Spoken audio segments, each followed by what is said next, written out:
Salam dostlar, hər vaxtınız xeyir olsun. Məryəm Haşim Təcrid Mərkəzinin Azərbaycan dil və ədəbiyyat müəllimi Ramal Nuriyev. Demək dostlar, ənənələrimə sadiq qalaraq yenə də sizlər üçün maarifləndirici, bilikləndirici videolar çəkməyə davam edirəm. Bugün nə isə Molla Pənah Vaqifin Hayf ki yoxdur qoşması haqqında danışmaq istəyirəm.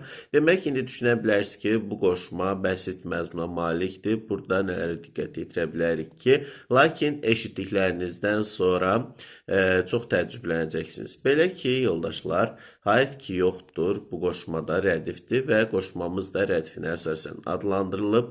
Demək, Azərbaycan ədəbiyyatında yeganə qoşmadır ki, birinci misra 12 hecadan ibarətdir. Qoşmanın qaydasını bilirik ki, hər misra 11 hecadan ibarət olmalıdır.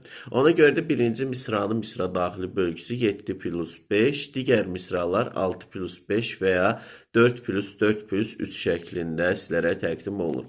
Qoşma təbii ki, ictimai-siyasi mövzuda yazılmış bir qoşmadır və qoşmada konkret başdan sona qədər bəlkə də hər hansı bir bənddə siz konkret təzad görə bilməzsiniz, amma bütün məzmun, bütün bəndlər kontrastdan ibarətdir. Kontrast haqqında sonra sizə geniş məlumat verəcəm. Yəni, belə deyək də, bütün gözəlliklər var, lakin insanlar səfalət içindədir. Ətraf belə də yaxşı düzəlməyib, bu kimi məsələlər kontrast yaradır.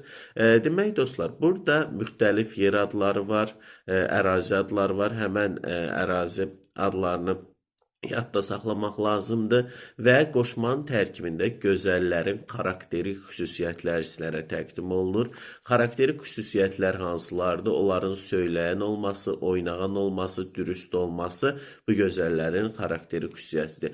Və eyni zamanda qoşmamızda gözəllərin xarici görünüşləri detallı şəkildə təsvir olunub. Demək deyir, ucu əşrəfilli bulud kimi saç tökülübdür hər dal gərdəndə bir qulaç, kəlağa altda kəsabə qıyğac, zülfün burulması hayf ki yoxdur və yaxud da ayna tutub hərdən camal görməsi, zülfə zənəxdanə sığal verməsi, səhər ala gözün siyah sürməsi, əlinin hənası hayf ki yoxdur. Demək, burada dostlar, gördüyünüz kimi gözəlin xarici görünüşü detallı təsvir olunub və bir də burada bir məqamda etnoqrafik ünsürdən istifadə olunub. Etnoqrafik ünsür, yəni Kəlağayının adı çəkilir. Bilirsiniz ki, bu qoşmanı Molla Pənah Vaqif İbrahim Xəlil xan üçün yazıb ki, bu Kür-Qırağı ərazilərindən bir müddət, uzun müddət məskunlaşır və insanlar da həmən onun orada məskunlaşmasından əziyyət çəkir və Vaqif bu qoşmanı yazdıqdan sonra təbii ki, Molla Pənah Vaqif bunu İbrahim xana təqdim edir. İbrahim xan da